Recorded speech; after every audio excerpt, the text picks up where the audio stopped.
मसीह में विजयी जीवन जीने के लिए हमें क्या करना होगा? यीशु मसीह में एक विजयी जीवन जीने के लिए हमें क्या करना होगा? वचन तो मेरे पास बहुत लंबा चौड़ा था, लेकिन मात्र 25 मिनट है, इसलिए मैंने उसको सिर्फ एक विषय के ऊपर सीमित किया है। मेरे पास टोटल इसको बताने के लिए 5 पॉइंट थे। एक विजयी जीवन मसीह में जीने के लिए 5 मूल सिद्धांत, लेकिन एक ही बांट पाऊंगा। मेरे प्रियो, परमेश्वर का पवित्र वचन, पवित्र शास्त्र बाइबल इस प्रकार से कहती है, आप मसीह में जीवंत से बढ़कर हैं। पवित्र बाइबल में लिखा है, पौलुस ने कहा, संत पौलुस कहते हैं, प्रभु यीशु मसीह में जय के उत्सव में लिए फिरते हैं। और बाइबल कहती है यीशु मसीह में हम जीवंत से बढ़कर हैं। लेकिन इसके बावजूद भी आज तक पिछले 27 सालों में प्रभु की सेवकाई के दौरान मैंने कितने भाई बहनों को कहते सुना, पासवान मैं चर्च जाता हूं, मैं बाइबल पढ़ता हूं, मैं प्रार्थना करता हूं, मैं सप्ताह में 2 उपवास भी रखता हूं, और मैं अपना टाइथ, अपने ऑफरिंग्स भी समय पर कलीसिया में जमा करवाता हूं। लेकिन तो भी पासवान, मेरे जीवन के कुछ एरियो में मैं स्ट्रगल देख रहा हूं। अभी भी मेरे जीवन के कुछ एरियो में मुझे अधूरापन दिखाई देता है। अभी भी मेरे जीवन के कुछ एरियो में मुझे ऐसा लगता है जैसे मैं हारा हुआ हूं। अभी भी मेरे जीवन के कुछ एरियो में संघर्ष बचा हुआ है, और जिसको मैं प्रतिदिन करता हूं, जिसका सामना प्रतिदिन मैं करता हूं। आप बाइबल पढ़ते हैं, आप प्रार्थना करते हैं, आप कलीसिया जाते हैं, आप आराधना करते हैं, आप अपना टाइथ देते हैं, सप्ताह में 2-2 उपवास रखते हैं। इसके बावजूद भी बाइबल ये कहती है आप हारे हुए हो सकते हैं। और उसका मुख्य कारण, 5 कारण थे, लेकिन मैंने उसके मुख्य कारण की ओर सोचा कि एक ही बात आपसे शेयर करूंगा, और मैं विश्वास करता हूं कि प्रभु आज रात आपसे बात करेंगे। उसका मुख्य कारण, ये सब करने के बावजूद भी अगर आप हारे हुए हैं, अपने आप को हारा हुआ महसूस करते हैं, तो उसका सबसे मुख्य कारण, सबसे मुख्य जो कारण है, अगर आप पवित्र शास्त्र बाइबल गिनती की किताब उसके 11 अध्याय को अपने घर जाके पढ़ेंगे, उसके 16 पद से लेकर के उसके 29 पद तक अगर आप इसे अपने घर जाके पढ़ें, गिनती की किताब उसके 11वें अध्याय के 16वें पद से लेकर 29वें पद तक अगर आप अपने घर जाकर के पढ़ेंगे, तो आपको ऐसा मालूम पड़ेगा, इज़राइली मिस्र की गुलामी से बाहर आए और ये लोग कनान में जा रहे थे। मिस्र की गुलामी से बाहर आए और ये लोग कनान में जा रहे थे, और परमेश्वर ने इनके लिए खाने के लिए जो इन्हें भोजन दिया, वो मन्ना दिया। पवित्र बाइबल कहती है मन्ना धनिये के जैसा था और उसका स्वाद पुए के जैसा था। ये लोग मन्ना बटोरते, उसे खाते। एक बार इजरायलियों ने मूसा के पास आकर एक कंप्लेंट दर्ज करवाया, एक शिकायत किया, और वो शिकायत ये था, उसने तमाम इजरायली आकर इस प्रकार से कहने लगे, जो मंडली में से थे, और वो आकर कहने लगे, जोशुआ, कालेब और कुछ लोगों को छोड़कर बाकी सब लोग आकर कहने लगे, हम उकता गए हैं इस मन्ना नाम की चीज को खाते खाते, हमें मीट चाहिए। मिस्र में हम लोग मीट खाया करते थे, मिस्र में हम लोग चिकन खाया करते थे, मिस्र में हम लोग वो मिस्र की उन भोजन वस्तुओं की चर्चा करने लगे। उन्होंने मीट की मांग की, मांस की मांग की। बाइबल में लिखा था, परमेश्वर के पास मूसा जी गए, और मूसा जी ने जाकर परमेश्वर के पास कहा कि लोग मीट मांग रहे हैं, कहां से मीट ला करके दें। तब परमेश्वर ने मूसा को इस प्रकार से कहा, मैं इन्हें 1 दिन नहीं, 2 दिन नहीं, 3 दिन नहीं, 1 महीने तक इन्हें मीट दूंगा, इतना कि जब तक ये इनकी नथनों से बाहर ना आए। 1 महीने तक कंटिन्यूसली, 1 महीने तक लगातार मैं इनको मीट दूंगा, ये उसे खाएंगे, और ये तब तक खाते रहेंगे उसे जब तक वो उनके नथनों से बाहर ना आए। पद नंबर 19 में लिखा है, फिर तुम 1 दिन या 2 दिन या 5 दिन या 10 दिन या 20 दिन ही नहीं, परंतु महीने भर उसे खाते रहोगे, जब तक वह तुम्हारे नथनों से निकलने न लगे। अब परमेश्वर ने कहा, मैं तुम्हें 1 दिन, 2 दिन, 5 दिन, 10 दिन नहीं, 20 दिन नहीं, 1 महीने का मीट दूंगा। बाइबल कहती है, मूसा परमेश्वर के पास जाकर कहते हैं, हे परमेश्वर, अगर समुद्र की सारी मछलियां निकालकर बाहर ला दी जाएं, समुद्र की सारी मछलियां इकट्ठी की जाएं और वो इन्हें दी जाए खाने के लिए, तब भी ये पूरी नहीं होंगी।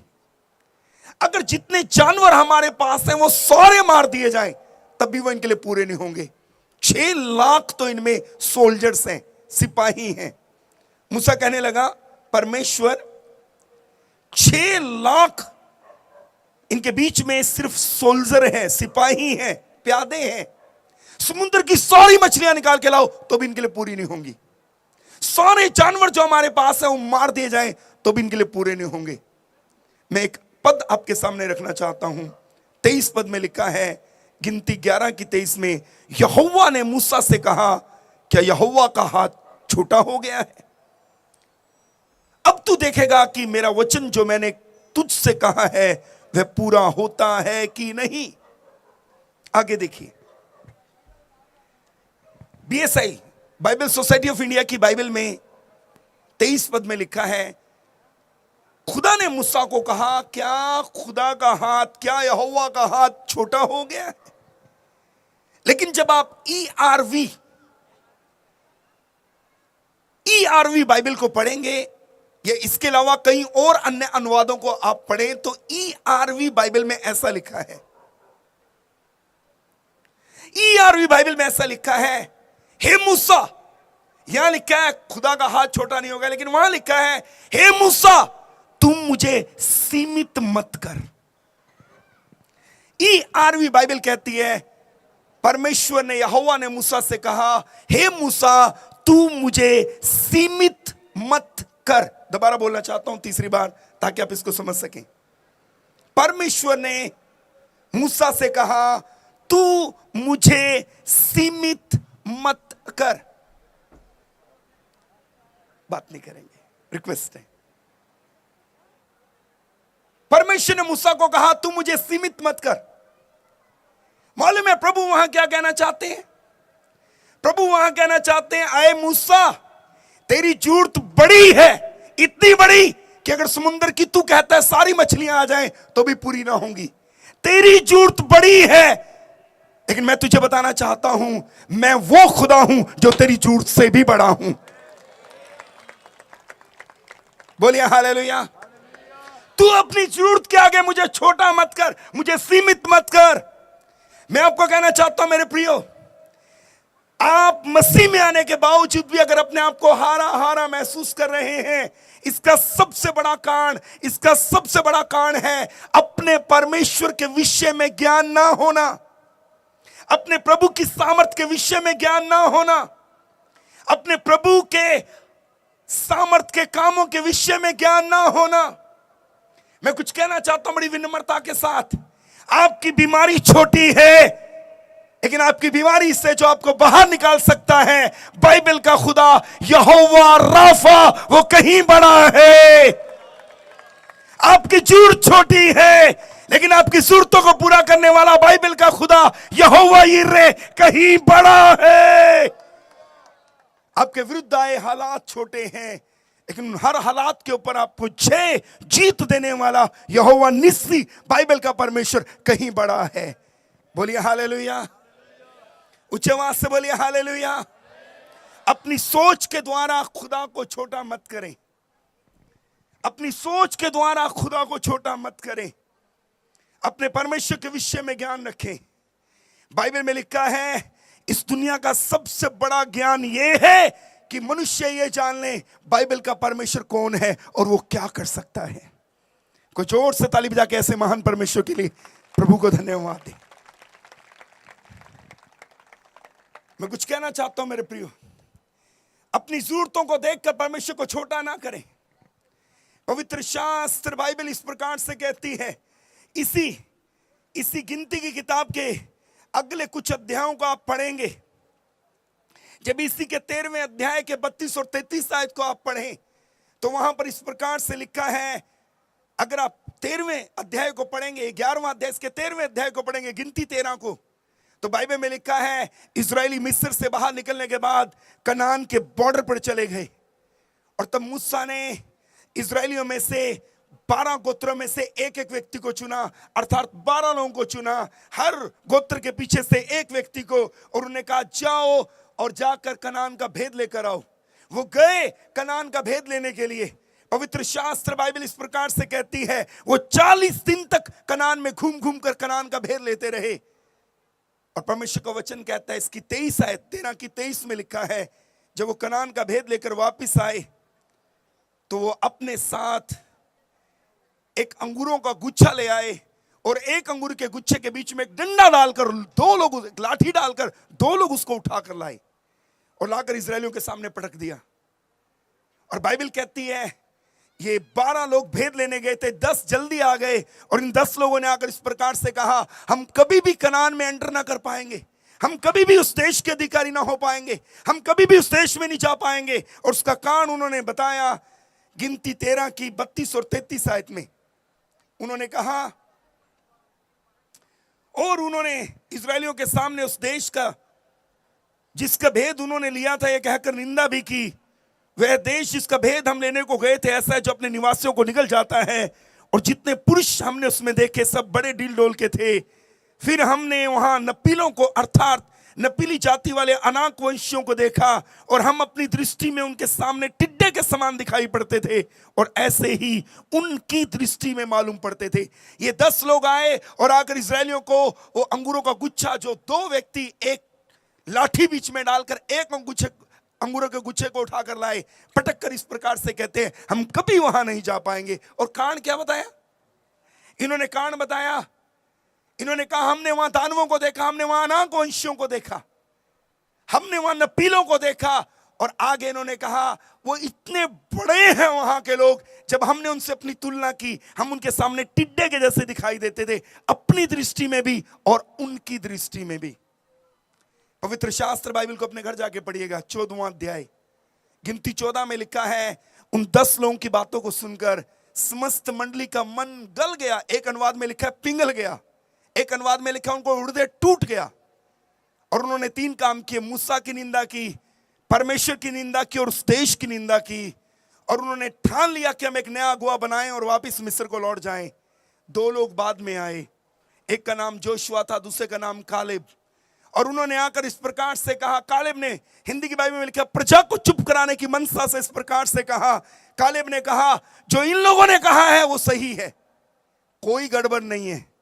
वहां के लोग, इन्होंने कहा दानव है तो यकीनन दानव है, उनका कद काठ बहुत बड़ा है, जो इनकी रिपोर्ट है वो सही है। मैं आपको कैलकुलेटेड करके बता रहा हूं, वर्ड टू वर्ड पढ़ेंगे तो वहां इसी की यही कैलकुलेशन निकलेगी।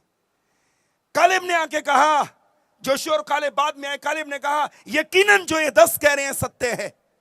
वहां के लोग बहुत बड़े हैं, दानव हैं, उनका कद काठ बड़ा है, उनकी हाइट बड़ी है, वो विशाल काया है, वो बड़े हैं, वो दानव हैं, ये इनकी रिपोर्ट है और ये सत्य है।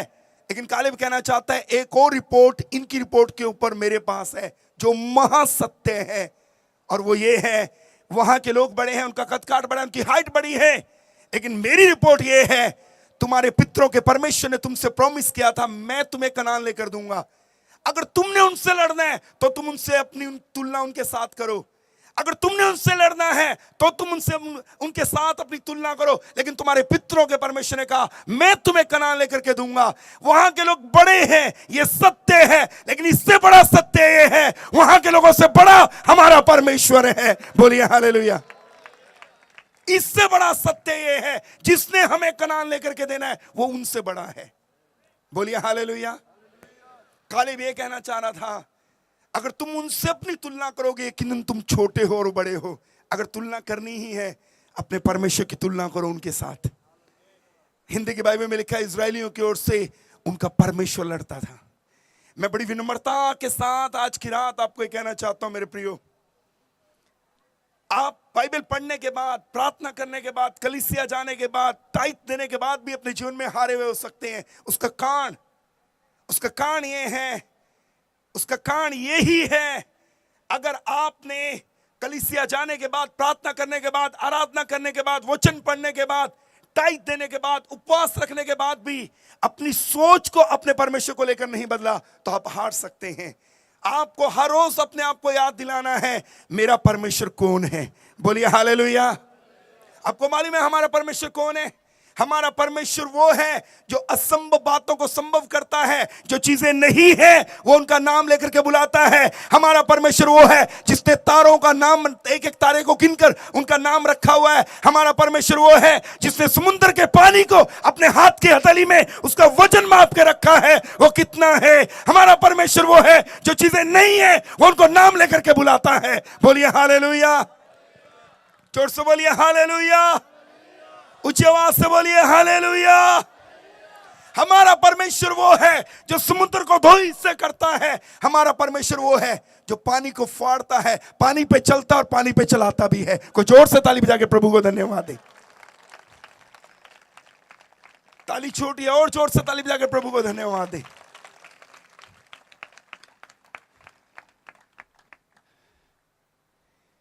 हर रोज अपने आप को याद दिलाएं, आप किस परमेश्वर की उपासना कर रहे हैं। आप एक ऐसे परमेश्वर के पीछे आए हैं। अगर आज आप इस सभा में आए हैं, चाहे आप पहली बार आए हैं, लेकिन हम आपको ये बताना चाहते हैं, हिंदी की बाइबल में 5 बार ये लिखा हुआ है, प्रभु कहता है मैं यहोवा हूं, क्या मेरे लिए कोई काम कठिन है। 5 बार हिंदी की बाइबल में लिखा हुआ है, हमारा प्रभु कहता है क्या मेरे लिए कोई काम कठिन है। वो असंभव को संभव कर देने वाला, नाउम्मीदी में उम्मीद पैदा करने वाला, आश्चर्य कर्म करने वाला परमेश्वर है। बोलिए हालेलुया। दुनिया में कोई ऐसा बंधन नहीं जिसे यीशु तोड़ ना सके। दुनिया में कोई ऐसा पाप नहीं जिसे यीशु क्षमा ना कर सके। दुनिया में कोई ऐसा हालात नहीं जिसे यीशु बदल ना सके। दुनिया में कोई ऐसी बीमारी नहीं जिससे यीशु छुड़ा ना सके। दुनिया में कोई ऐसा हालात नहीं जिसे यीशु पलट ना सके। बोलिए हालेलुया। जोर से बोलिए हालेलुया। उच्च आवाज से बोलिए हालेलुया। मेरे प्रियो, बंद करने से पहले आपको एक एडवाइस दूंगा। आज के बाद समस्याओं के, अपने खुदा के आगे समस्याओं को ऊंचा ना करें, बल्कि अपनी जरूरत, अपनी समस्याओं के आगे अपने खुदा को ऊंचा उठाएं। मैं आपको कहना चाहता हूं, उन 12 लोगों में से जिन्होंने भेद लिया था 40 दिन तक, कालेब वो व्यक्ति था जिसने सबसे भयंकर स्थान को देखा था, और उस जगह का नाम था किर्यतर्बा। बाद में उसका नाम हेब्रोन पड़ा। उस जगह का नाम था किर्यतर्बा। किर्यतर्बा का भेद लेने के लिए कालेब गया, बाद में उसका नाम हेब्रोन पड़ा। और सबसे भयंकर हालात थे, वो एक पहाड़ी क्षेत्र था और सबसे खुखार लोग उसी स्थान पे रहते थे। लेकिन उसने सबसे भयंकर हालात को देखने के बाद उसने कहा वहां के हालात छोटे हैं, वहां के लोग छोटे हैं, हमारा खुदा बड़ा है। उसने विपरीत परिस्थितियों को देखकर कहा हालात छोटे हैं, हमारा खुदा बड़ा है। उसने समस्याओं को देख के कहा समस्याएं छोटी हैं, हमारा खुदा बड़ा है। मैं आपको बताना चाहता हूं, यहोशू की किताब पढ़ लीजिएगा। जब आप यहोशू की किताब पढ़ेंगे, एक समय आया जब कालेब को वो जमीन मिल गई। उसने यहोशू को आके कहा वो टुकड़ा मुझे दे।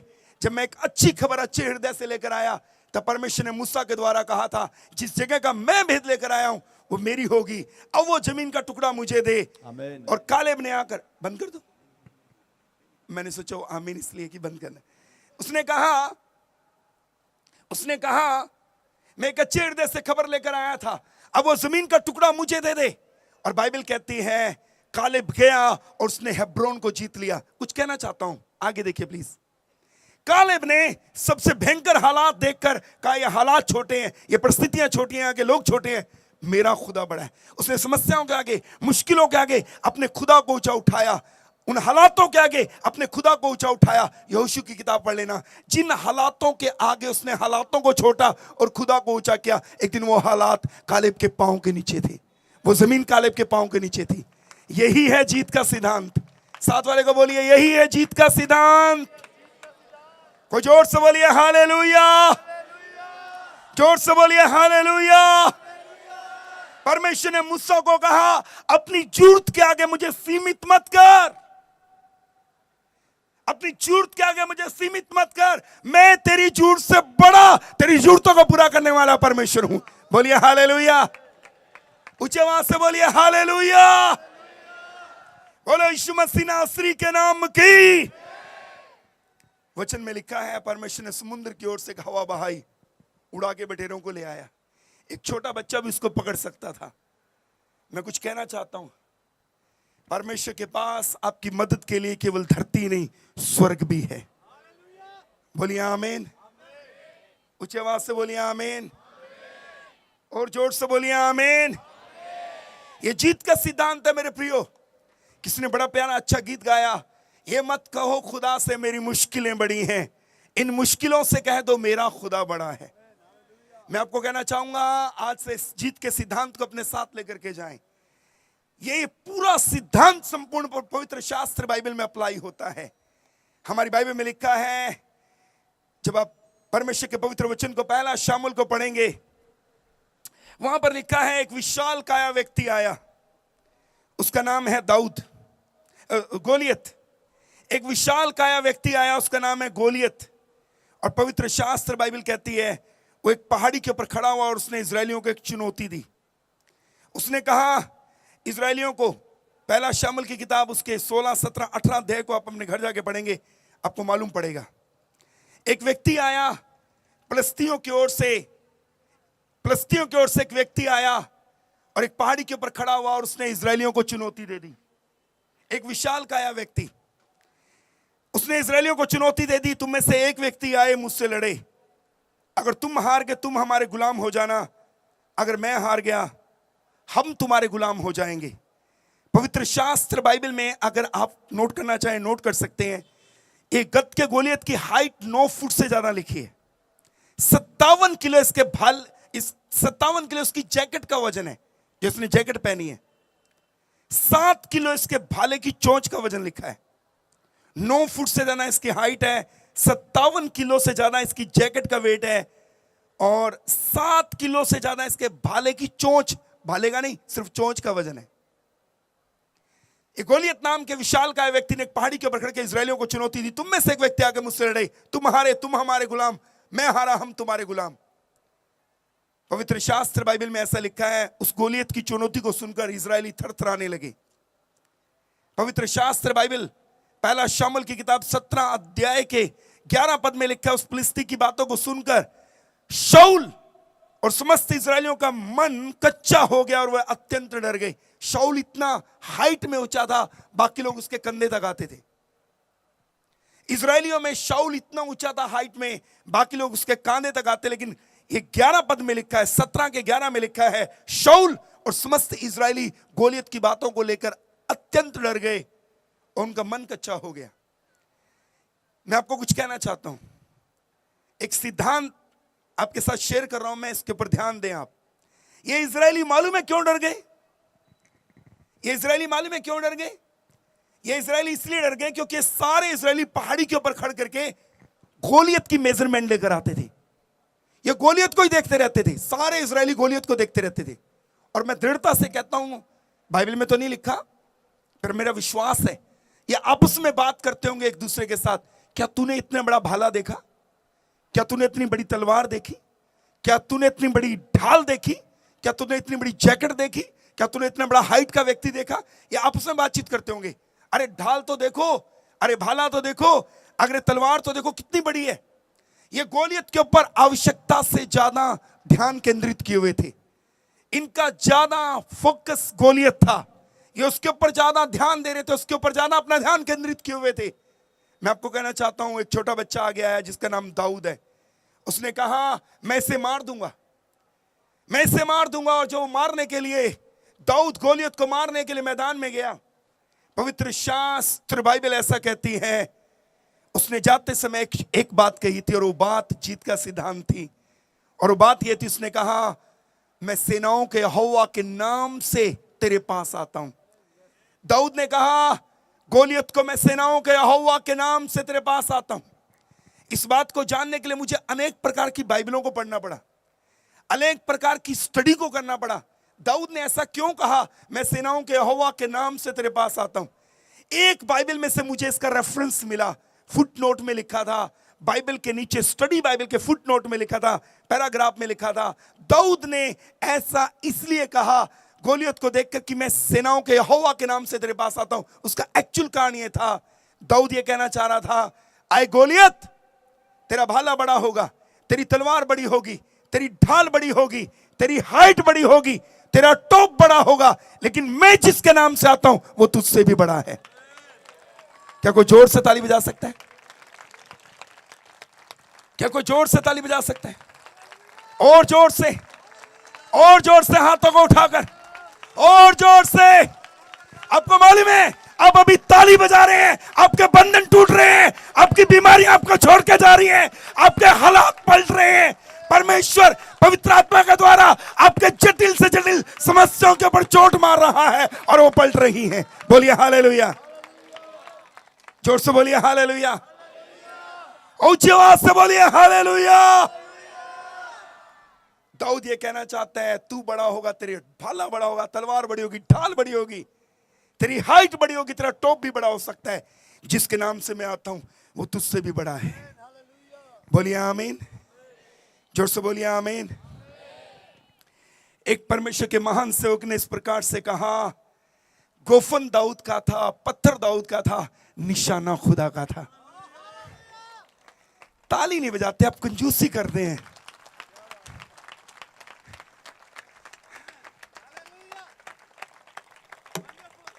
बोलिए हालेलुया। एक और प्रभु के दास ने इस प्रकार से कहा, दाऊद इसलिए गोलियत से लड़ाई में जीत गया क्योंकि उस लड़ाई में स्वयं परमेश्वर शामिल था। बोलिए हालेलुया। अगर आप प्रभु के पीछे हैं, आपकी हर चुनौती में परमेश्वर आपके साथ है। अगर आप प्रभु के पीछे हैं, आपकी हर तकलीफ में प्रभु आपके साथ है। अगर आप प्रभु के पीछे हैं, आपकी आंसुओं भरी रातों में प्रभु आपके साथ है। अगर आप प्रभु के पीछे हैं, आपके दुखों में प्रभु आपके साथ है। अगर आप प्रभु के पीछे हैं, आपके हर पीड़ा, दर्द, वेदना में प्रभु आपके साथ है। और मैं आपको बताना चाहता हूं, जिसके साथ प्रभु है वो ही जीतेगा। बोलिए हालेलुया, जोर से बोलिए हालेलुया। क्योंकि वचन कहता है युद्ध तो यहोवा का है, और मेरी बाइबल कहती है जिस युद्ध को मेरे बाइबल का खुदा लड़ता है उसको जीतता भी मेरे बाइबल का खुदा है। कोई जोर से ताली बजा के प्रभु को धन्यवाद देगा? कोई जोर से ताली बजा के प्रभु को धन्यवाद देगा? बोलिए हालेलुया। मैं आज की रात डिक्लेयर करता हूं, आप चाहे बड़ी से बड़ी बीमारी लेकर आए हो, आपकी बीमारी छोटी है, मेरा यीशु जो बीमारी से छुड़ाता है, यहोवा राफा, वो कहीं बड़ा है। बोलिए हालेलुया। आप यहां बड़ी से बड़ी जरूरत को चाहे क्यों ना लेकर आए हो, मैं अभी स्टिल यहां बोल रहा हूं, आपकी आवश्यकता अभी भी छोटी है। मेरा खुदा जो आपकी जरूरतों को पूरा कर सकता है, यहोवा यिरे, वो महान और बड़ा है। बोलिए आमीन, बोलिए आमीन, जोर से बोलिए आमीन, जोर से बोलिए आमीन। आपके पास सैकड़ों चुनौतियां हो सकती हैं आज की रात, लेकिन हर चुनौती के ऊपर जय देने वाला मेरा यहोवा निस्सी कहीं बड़ा है। इतना धीरे आमीन बोलने से कभी कुछ नहीं हो सकता। बोलिए हालेलुया। यीशु मसीह नासरी के नाम की। अब तो थक गए, अभी तो हमने सेलिब्रेट करना है तीसरा साल। अभी तो दीपक साहब आगे आएंगे, फिर वो गीत गाएंगे, आरी आरी कैसे क्या, हाँ, आरी आरी आरी यसु दे लोकां दी, यसु वो गाते हैं ना जी, किदा गाते? आरी आरी आरी। सर जी बता दीजिए प्लीज। आरी आरी आरी आरी आरी आरी यसु दे लोकां दी, ओ यसु दे लोकां दी, बस यसु मसीह नाल यारी। यसु दे एक गल कहना चाहना हुआ, लाजर दी यारी यसु नाल, यसु दी यारी लाजर नाल। मौत आई, मौत नू घर छड़ के जाना पिया। हालेलुया, आमीन। मौत नू बंदा छड़ के जाना पिया। मैं कहना मौत लाजर नू अपना निवाला ना बना सकी, छड़ना पै गया। क्योंकि किदे नाल यारी सी? यीशु। अगर यीशु आपके साथ है, मैं फिर कहना चाहता हूं, जीत आपके हिस्से में लिख दी गई है। कोई जोर से ताली बजा के प्रभु को धन्यवाद दें। कोई जोर से ताली बजा के प्रभु को धन्यवाद दें। हालेलुया। आज की रात परमेश्वर का आत्मा मुझे कह रहा है कि मैं आपको एक वर्ड दूं। आज सुबह भी मैंने कलीसिया में बात बोली थी। परमेश्वर का आत्मा मुझे कह रहा है, मैं हर उस बहन भाई से बात करना चाहता हूं जो टूटा हुआ है, निराश है, गम में, पीड़ा में, दर्द में। मैं आपको कहना चाहता हूं परमेश्वर आपकी ओर है। बस आपको एक काम करना है, उसकी सामर्थ को पहचानना है। बोलिए हालेलुया, उच्च आवाज से बोलो हालेलुया। यीशु मसीह नासरी के नाम की घबराए ना। जिन समस्याओं से आप डर रहे हैं, हमारी बाइबल में लिखा है एक बार प्रभु यीशु मसीह अपने चेलों को नाव पे बिठाने के बाद चेले स्ट्रगल कर रहे हैं, तूफान आ गया, आंधी उनके विरुद्ध है, हवा उनके विरुद्ध है। बाइबल में लिखा पहाड़ के ऊपर यीशु प्रार्थना कर रहे थे, अपने चेलों को स्ट्रगल करते देखकर पानी के ऊपर चलते हुए आगे। चेले देखकर कहते भूत आ गया। यीशु ने कहा भूत नहीं है, मैं हूं। यीशु ने कहा भूत नहीं है, मैं। पतरस बोलने लगा अगर आप ही है, मुझे आपके समान पानी के ऊपर चल के आने की आज्ञा दो। यीशु ने कहा आ जाओ। पतरस पानी के ऊपर चलने लगा, आंधी और लहरों को देखा, डूबने लगा। यीशु ने हाथ पकड़ा, कहा हे अल्पविश्वासी, तूने संदेह क्यों किया, बचा लिया। मैं आपको कुछ कहना चाहता हूं, पतरस को डराया किसने था? उसने लहरों को देखा, लहरों को देखा, आंधी को देखा, तूफान को देखा, उन लहरों को देखा जो ऊंची ऊंची उठ के आ रही थी। आपको पता होना चाहिए वो लहरें जो पतरस को डरा रही थी, कुछ पल पहले पतरस का खुदा उन्हीं लहरों के ऊपर पांव रख कर आया था। हालेलुया। मैं कुछ कहना चाहता हूं, जो चीजें आपको डराती हैं वो आपके परमेश्वर के पांव के नीचे हैं। आमेन, आमेन। जो चीजें आपको भयभीत करती हैं, खुदा उनको अपने पांव के नीचे रखता है। बोलिए हालेलुया। इसलिए पवित्र शास्त्र बाइबल में लिखा है किसी चीज से तुम्हें कोई हानि ना होगी। कोई जोर से बोले आमीन, जोर से बोलिए आमीन। आपका परमेश्वर, बाइबल का परमेश्वर अद्भुत है, वो महान है, वो सामर्थी है। और एक बात और कहना चाहता हूं, हमारे खुदा की महानता ये है, वो साधारण चीजों को अपने हाथ में लेता है, वो उनके द्वारा असाधारण काम करके दिखाता है। मूसा के हाथ में एक साधारण छड़ी थी, परमेश्वर ने उसके द्वारा समुद्र को दो हिस्से किया, मिस्रियों के ऊपर 10 चमत्कार करके दिखाए। 40 साल बियाबान में चमत्कार होते रहे। समसून के हाथ में गधे के जबड़े की एक नई हड्डी थी, परमेश्वर ने उसी के द्वारा हजारों को ढेर कर दिया। दाऊद के हाथ में गोफन और पत्थर था, परमेश्वर ने उसी के द्वारा गोलियत को धराशायी कर दिया। बाइबल कहती है एक छोटे बच्चे के हाथ में 5 रोटी थी, परमेश्वर ने उसी के द्वारा 5000 को तृप्त कर दिया, 5000 से ज्यादा को। मैं आपको कहना चाहता हूं, हमारे परमेश्वर की महानता है, वो साधारण चीजों को अपने हाथ में लेता है, उनके द्वारा असाधारण महिमा दिखा देता है। तो जोर से बोले हालेलुया, उच्च आवाज से बोलिए हालेलुया।